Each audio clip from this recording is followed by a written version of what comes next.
Oui, bonjour à toutes et tous. Madame la Présidente, Madame la Ministre, mes chers collègues, bonne année à tout le monde. Non, moi, juste une question. Je me demande pourquoi ce projet de loi maintenant, Madame la Ministre? Parce que pour le coup, vous avez raison, le nucléaire, c'est du temps long. 15, 20, 25 ans de construction, 40, 60 ans d'exploitation. Vous avez dit qu'il y a tout un tas de questions qui seront dans la PPE et vous commencez à y répondre parce que vous êtes obligé de faire de la politique.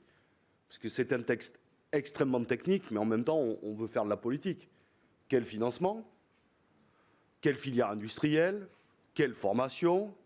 Est-ce que, et d'ailleurs, votre réponse à la question de Daniel est intéressante, et vous le dites sur la régulation.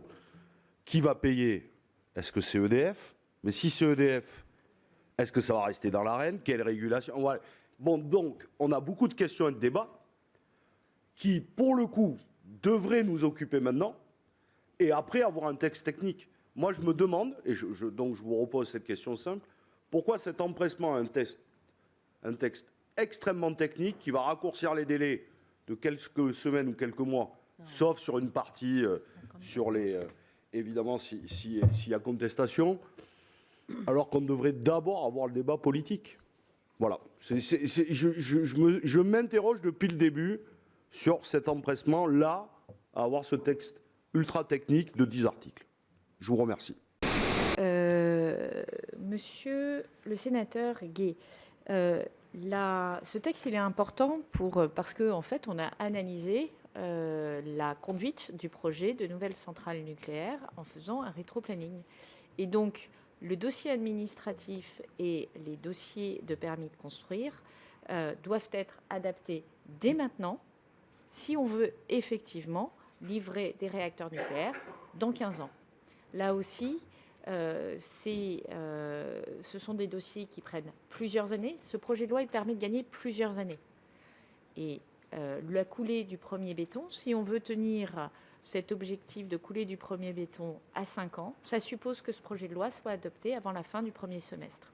Ça, c'est une réalité qui est également une réalité physique et, je dirais, de conduite de projet.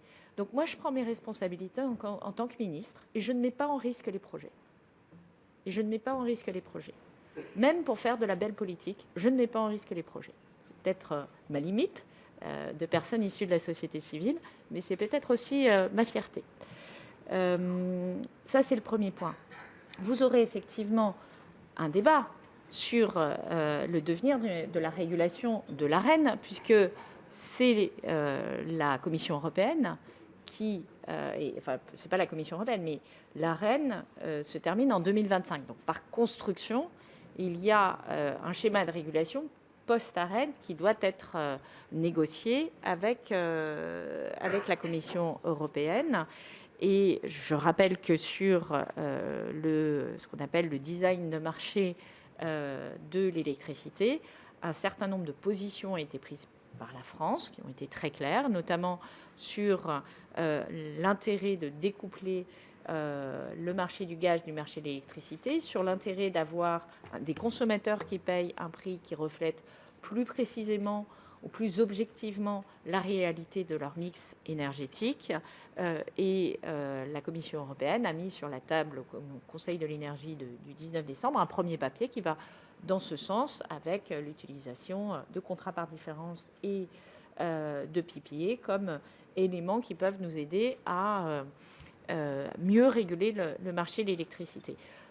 Néanmoins, quand vous avez un besoin, enfin, quand votre demande d'électricité augmente, il est assez logique que la centrale qui est la plus coûteuse fixe le prix et qu'elle ne produise pas à fond perdu. C'est une règle assez classique de ne pas vendre, c'est même interdit, je crois, en France, de vendre en dessous du prix de production. Donc, en fait, c'est la logique de ce marché aussi. Et quand on est importateur d'électricité à certains moments de l'année, eh bien, on paye le prix de ces importations. Ça, c'est aussi une règle assez classique. Pour une part faible de son utilisation. Oui, mais en règle générale, on les importe les jours où on en a le plus besoin, c'est-à-dire où le prix est le plus élevé.